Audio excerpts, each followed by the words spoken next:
Rwanda waxaa lagu amaanaa ease of doing business ama fududeynta ganacsiga. Marka maxay yihiin waxyaabaha aad ku aragtay dawladda aan ku arkay waxa kamid ah Rwanda easy way ayaa ganacsi ku bilaabay. Waxa la isku geeyo gurigaaga, cuntadaada, transportation-kaaga iyo Assalaamu calaykum waraxmatullaahi wabarakaatuh. Kusoo dhawaada asxaabta daawata Barwani channel. maanta barnaamijkeenu waa ka duwaya barnaamijyadeena hore sababtoo ah aniga hoos gareynaya oo ah Sidaam Daahir Aadan. waxaan wareys la yeelanaynaa mulkiilaha channelka Barwani channel oo ah Guuleed Axmed Cabdi. haddaan hordhacda ka siiyo Guuleed waxa weeyaan ardaydii wax ka soo baratay dalka Rwanda gaar ahaan jaamacadda African Leadership University oo loo aqoon yahay ALU. Guuleed waxa uu soo bartay cilmiga entrepreneurship-ka waxaanu graduate gareynay ardayda sanadkan dafcadan baxaysa graduate gareynaysa. But Guuleed, congratulations for your graduation. Guuleed waxa uu soo dhigtay cilmiga entrepreneurship-ka oo waa entrepreneur.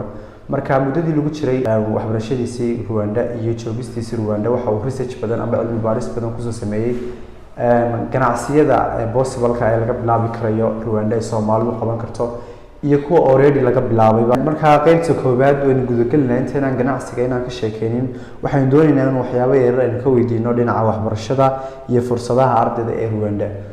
marka aanu bilowno Guuleed adigoo indhaynaya jaamacadaha halka ku yaala sida ALU ama kuwa kale maxaa ka dhigay Rwanda meel wanaagsan ardayda Soomaaliyeed tayada waxbarashadeeda sidee baad ku aragtay? waa su'aal aad u muhiim ah Sadaamow.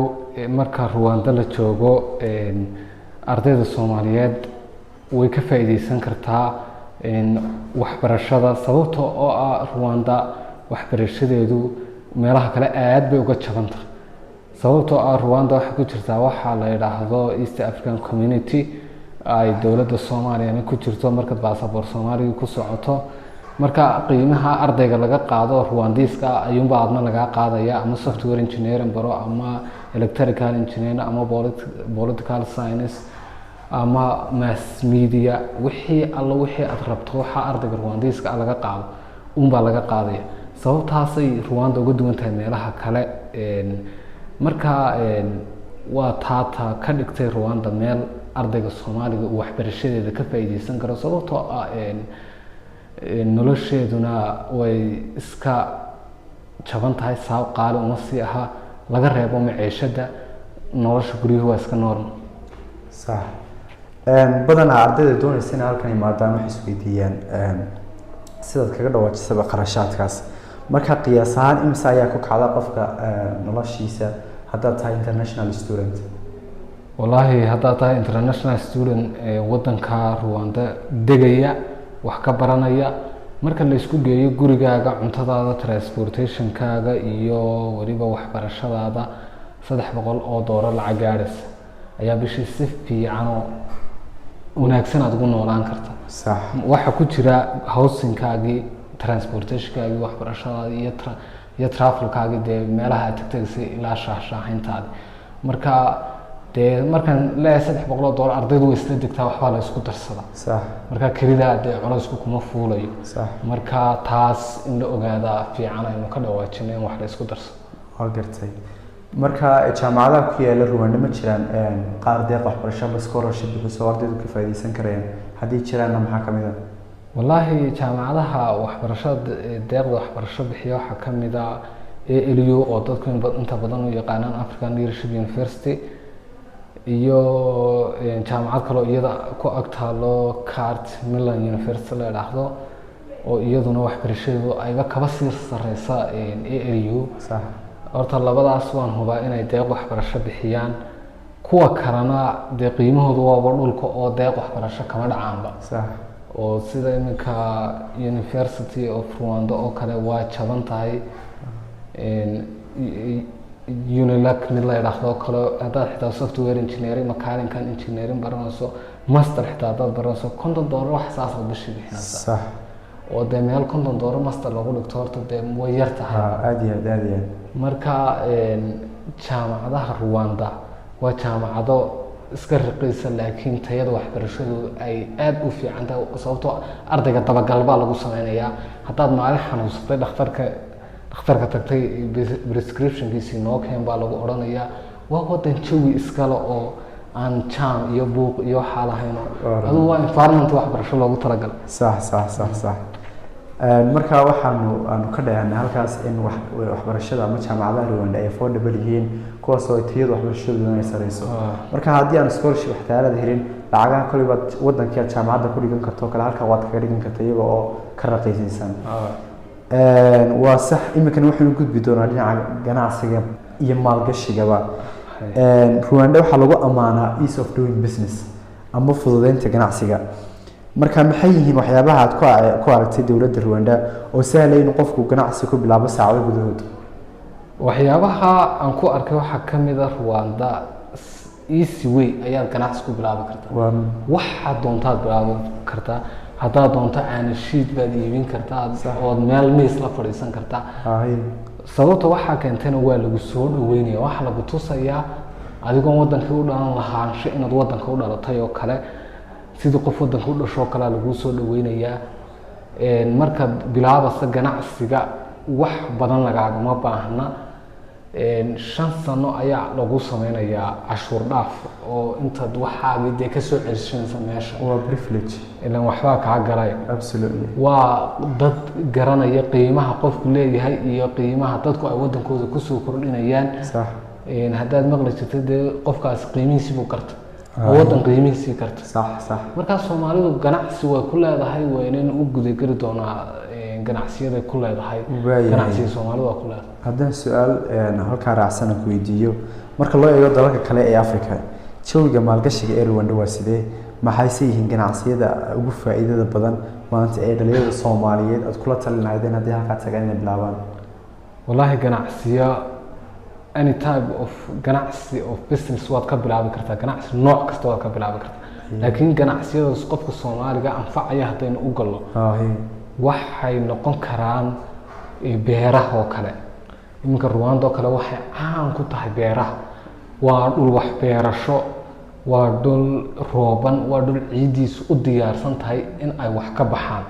maaha meel daraayo desert iyo aan roob helin. waa meel rooban. marka beeraha oo kale waa waxyaabaha Rwanda ku tiirsan tahay. marka qofku beer hadduu iibsanayo oo kale wax laga yaabaa in $3,000 beer laga siiyo. beerta wuxuu ka beeri karaa avocado wixii uu rabo wuxuu keeni karaa suuqa. wuxuu sameyn karaa farm sida chicken farm oo kale.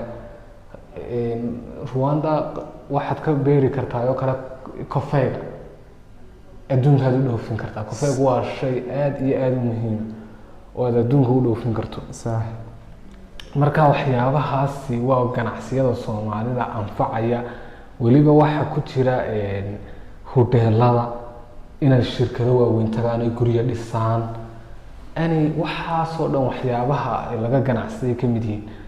dadku waxay sameyn karaan guryaha la kireeyaa waa la goglaa dib baa loo sii kireeyaa. waa ganacsiyada Rwanda Soomaalida qaar ay ka qabtaan. sax hoteelada wax laga cuno kale lacag baa laga sameeyaa oo Soomaali diaspora ah wadanka timid ka bilaabatay lacag fiican ka sameysay. marka Soomaalida waxaan ku dhiirigelinahay inay dee soo eegaan horta qofku indhihiisa ku soo eego horta inkastoo qofka waxba laga dhaadhicin laakiin qofku inuu indhihiisa ku soo eegaa fiican. guuleed anigu markaan soo ableegarinaya jaamacadda ALU waxaad igula talisay inaan dhinaca technology aan u beero oo aan software engineer noqdo. sababtan maanta software engineer waxaa aad ka dambeeyay igula taliyay. marka waxaad nooga warantaa dhinaca technology-ga iyo mustaqbalka IT-ga ee Rwanda. imanka Rwanda waxay higsanaysaa inay noqoto xarunta tiknoolajiyadda ee Afrika. marka sidee halka uga muuqataa see dhalinyarta maxaad kula talin lahayd opportunities?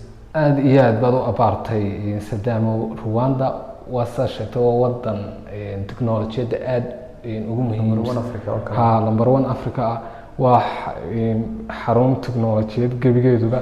waxa ganacsiga iisiga ka dhigo Rwanda waa technology. waa wadan yaroo 94 ka soo kabtay dagaalo sokeeyo oo lagu hoobtay. haddana isma odhanaysid maanta tiknoolajiyadda siduu ku yahay wadankani dagaal buu galay. ganacsiga marka registrationka sameynayso uma baahnid inaad tagto xafiis iska daba wareeg. maqaaxi yar baa shaahaaga yare kofeega ah is ag dhigaysaa bartaasaad ka apply garaynaysaa صح requirementiga lagaaga baahan yahay halkaasaad ka buuxinaysaa sababtaasi waa wax looga baahan yahay dhulka Soomaaliyeed Somaliland iyo meelaha kaleba waayo dadku waxay ka maraan rafaad iyo waqti lumis waxyaabahaas wax laga Rwanda laga soo maanguurin kara la keeni kara halkan sababtoo ah Rwanda waxan way kaga horeysaa dadka in hadaad u baahan tahay inaad shahaado xareysato online baad ka xareysanaysaa hadaad u baahan tahay inaad wax buuxisato online baad ka buuxsanaysaa warqadda baaris hadaad u baahan tahay online baad ka buuxsanaysaa wax kasta waa digital maanta adduunyadii waxay guurtay teknolojiyada waxaan oran karnaa malaha Rwanda way sii ogeyd baday inuu ayagu soo baxayo oo wadan u diyaarsana oo imika tourismko kale waxyaabaha easy ka dhigo teknolojiyada Rwanda oo waynu ka hadli doonaa tourismkana insha Allah waqti dhow waayay guuleed qof kasta markuu Rwanda yimaado waxa uu ku dhawaaqaa Kigali waa nadiif hata dadka adanka waa ku qoran Kigali waa the most cleanest city in Africa maxay tahay sababta heerka ay ku gaareen diyo sababta heerka ay ku gaareen imika dadka xitaa cadaanka laftooda Mareykanka ayaa ku oranaya wadankayagu Rwanda xitaa ma gaarayo wadanku kelimo yahay wala ashqaraaran sababtoo ah dadka wadanka u dhashay ayaa dad ay ku jirto wadaninimo ama waxa luqada Ingiriiska lagu dhahaa nationalist ama patriotic wadankoodii jecel dad wadankoodii jecel iminka BBC-da ayaa aan kugu daray survey qaaday oo wadamada wareysatay Afrika waxa la weydiinayay dhalinyarada wadankiinu right direction ka ma socdaa mise wrong direction ku socda boqolkiiba 65 ayaa Rwanda yiri wadanku wuxuu socdaa right direction sababtoo ah waa waxay arkeen maalin walba wada cusub baa la dhisayaa mool cusub baa la dhisayaa madaar cusub baa la dhisayaa wuxuu tartamaya caasimadda Afrika wadanku iska daa qofka u dhashay adigaaga jeclaanayo oranay ma iska joogtaa ma iskaga noolaataa laakiin dee duruufaha kharashka ayaa saamaxay saxsantahay guuleeda waxa la yiraahdaa dalaan dalkaaga ahayn waa dareen ku joog si kastoo horumarsan yahay waayahay guuleed dhanka nolosha maalinlaha ma yahay dil amaana oo ardaydu iyo ganacsatada habeen iyo daraarba ay socon karaan dhaqanka dadka u dhashay dalka sideebay u arkaan adigu wadan haddaad isleedahay qofku ganacsi ha samaysto ama waxa ku barto safe oo kale ma yahay South Africa waa number 1 bay waa wadamada Afrikaanka number 1 oo kala laakiin haddana dadku safe kuma dareemaan Soomaalida waa la target gareeyaa ganacsiga ka fura other Afrikaankana waa la target gareeyaa horta qodob muhiim ah soo qabato dadka dhamaantood adduunka qofku markuu meel tago horta wuxuu eegaa safety-ga number 1 security-ga si amaankiisu eegaa Rwanda waxaan oran karaa haddayna Afrika top 10 ka ahayn waa wadamada horta ugu sareeya xagga amaanka number 1 ka baa in wax dayacdo oo meelaha inta dhigtada laga tafo oo tuukaaxada mooyaan saddexda habeenimo Rwanda hadaad socoto street ka socon kartaa supermarket ka tagi kartaa waa wadan xagga amaanka number 1 u ah oo amaankiisu aad iyo aad u sugan yahay oo ku jira wadamada ugu amaanka badan waayo amaankaas wuxuu ka qayb qaatay in Rwanda hesho more tourism waayo Rwanda dhaqaalaha kaliya samaysa waa tourismka Kigali hadaad joogto sidii aad aragtayba meel kasta waxaad ku aragtaa visit Rwanda waa organizationkaasi wuxuu soo attract gareeyaa dadkaasi waa dad u diyaarsan inay dalkan yimaadaan invest gareystaan beeraho dhan cadaan baa sax marka dadkana amaankooda la sugayaa waayo dhaqaalaha qofka dadkii ka soo galay sax marka amaankeedu aad iyo aad ayuu u diyaarsan yahay marka qofka Soomaaliya taa ogaado in Rwanda tahay East Africa number 1 xagga amaanka anigayga ma marxaati ah oo xilligii ay rabadaanta ku jirnay 2125 ka dhinaca joognay kambaska tan ka yimaadaan downtown tagi jiray markaas taraawix ku soo tukan jiray haddii aan maraya xataa wadada cid kula hadlaysa ma jirto marka waxaan odhan lahaa waanu safety-ga dhinaca caalamka waa wadamada number 1 ka ku jirta aad iyo aad waayahay guuleed sida wada ogsoonahay Rwanda waxay soo martay dhibaato aad u xanuun oo genocide-kii 1994 ka dhacay waxaa la sheegaa in 1 milyan lagu dilay 100 cisho gudahood hase ahaatee maanta way ka soo kabatay maxay yihiin 3 cashar oo ay Soomaalidu ka baran karto Rwanda iyo heerkii maanta ay taagan tahay waa su'aal aad iyo aad muhiim u qiimaheeda la sidaamow Rwanda iyadoo ah wadan aad u yar aan khayraad badan lahayn uu ka dhacay xasuuqa aynu odhan karno kii Afrika ugu xumaayay dad isku deegaana ama dad isku dowlada ama dad isku isku geystaan oo ka dhacay haddana maanta waxaas reality-ga aad buu uga fog yahay yaalla meesha Soomaaliduna waxay ka baran kartaa in is-cafintu ay ka weyn tahay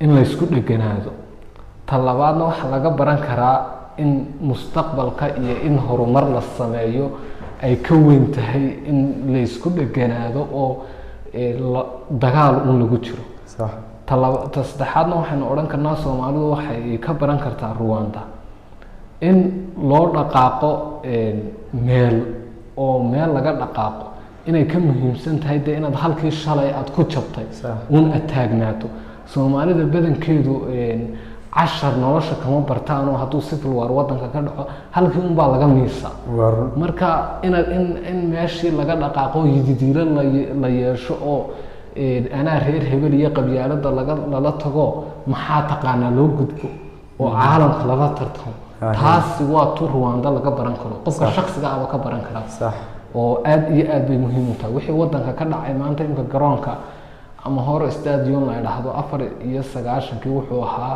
meel dadka distiyadu yaalaan oo dadka macaluulaysan ay joogaan maantana wuxuu ku jiraa garoomada Afrika ugu casrisan qarun taasadawa haddii aad hal talo oo dahab yaad siin lahayd dawladda iyo dhalinyarada ummadda Soomaaliyeed shanta Soomaaliyeed halkay joogaan maxay taladaas noqon lahayd hal talo oo dahabi waxay noqon lahayd qofka dhalinyarada ee Soomaaliga ah reer hebel iyo qabyaalad ku anfici mayso waxa ku anfici maxaa taqaana marka wixii aad baran karto eed isleedahay naftaada waad ku dhisi kartaa ee skill ee xirfad leh baro qabyaaladna ha ka hadlin ninkii wax ku siiyay ama wax ku tara ama maalin ku gacan qabtana ninkaas aad wax isku tihiin ninka isku qabiilka tihiin baanan ku buuxaanan ku aqoonin waxba isku tihiin inaad sheegatana micna ku sameyn mayso marka taladaas waa talo qofka dhalinyarada ah ee Soomaaliga inuu isagu isku tashado una adeerkii iyo idadii in adeerkii walaalkiina una ku tashan uu naftiisa maxaa taqaana u qabsado ayaan kula talinayaa anna hal mid baan ku darsan lahaa waxaan oran lahaa priority-ga nationality-ga la siiyo waa in qabyaaladii wada moodaya in nationality-ga ka sareyso marka nationality offer kala nisan guuleed aad iyo aad baad mahadsan tahay khibradaadii way aragnimadaada badna siisay asxaabtana daawanaysa kaas waxaa waraysi ku saabsan dalka Rwanda oo dhinacyo badan taabanaya hilaawina ama moogaanina inaad sheekaraysaan like iyo subscribe-tana aad taabataan dhac ku siisaan muuqaalkana meel dheer aad gaarsiisaan waayo dad Soomaaliyeed ayaa jecel inay ka faa'iideystaan fursadda oo ay Rwanda tagaan waayo Rwanda waxa laga helaa itixaamada international oo dhan baa laga helaa safaaradaha baa ku yaala waa wadan heer caalami ah markaas si fogeeya aadna waan idin salaamna intaan barnaamij kale oo kala ku kulmi doono waa aniga Sadaam Daahir Aadana waxaan idin leenahay nabadgelyo